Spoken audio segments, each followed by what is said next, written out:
Hello. So, welcome, friends. Welcome. In today's video, we will learn about Spring Boot introduction and its features. So, what is Spring Boot?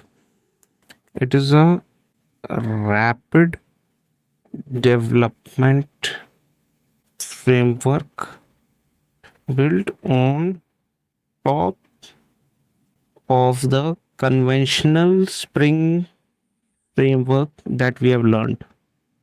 So rapid development, it is designed to accelerate your development, how we will see in the subsequent videos and in this video as well.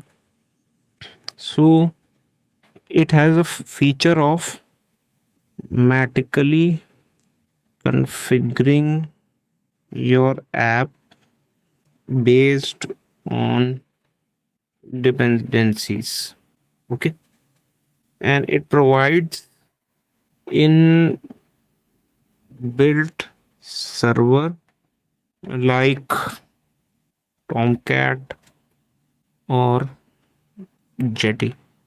Okay, so it is designed to make your applications production ready with minimal.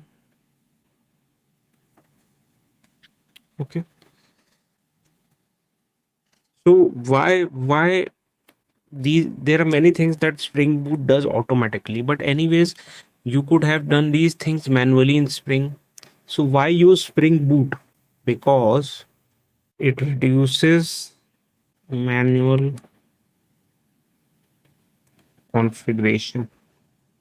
Okay, no need to define beans in XML. No need to configure web server separately. No need to configure logging, DB, transaction, etc.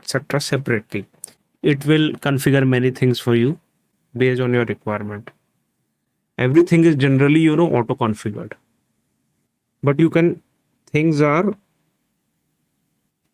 auto configured, but still you can customize them as well. Okay, so you can start working sooner. Okay, so there are some core concepts in Spring Boot. First one is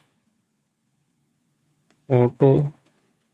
So it will configure Spring Beans automatically based on what all dependencies you have added in your form or on your class path. Okay, then there is a concept of starter dependencies. So starter dependencies is like a package of common libraries. If you add one of the starters, it will add a list of common libraries which are generally required for that purpose. So we'll see an example also for starter dependency. Third is of course a embedded server. Okay, then there is a Spring Boot CLI where you can run scripts. Okay, and the fifth is, okay, these are production ready endpoints which are used for checking the health of your application, the metrics of your application. Many things you can check. You don't need to write them, you don't need to design them, you don't need to define them. As per the production standards, they are pre-built into the Spring Boot. So let's see an example of a Spring Boot server. So this is an example of a Spring Boot application. I have created a vehicle application. I've added this annotation. In the next video, we will see what is the meaning and implications of this annotation. So whenever I add this annotation, and in the main method, you don't need to write any code. All you need to write is this spring application dot run, and then you can give your this class name. So if you run this, you see in the console, you will see a server has started. You can see Tomcat initialized with port 8080. So we didn't define Apache Tomcat server here. How is Tomcat initialized? Because it is coming inbuilt in Spring Boot. Okay. So then it is saying exposing one endpoint beneath the base path actuator. Again, we didn't define this actuator in our code. It is creating an actuator also for you. Okay.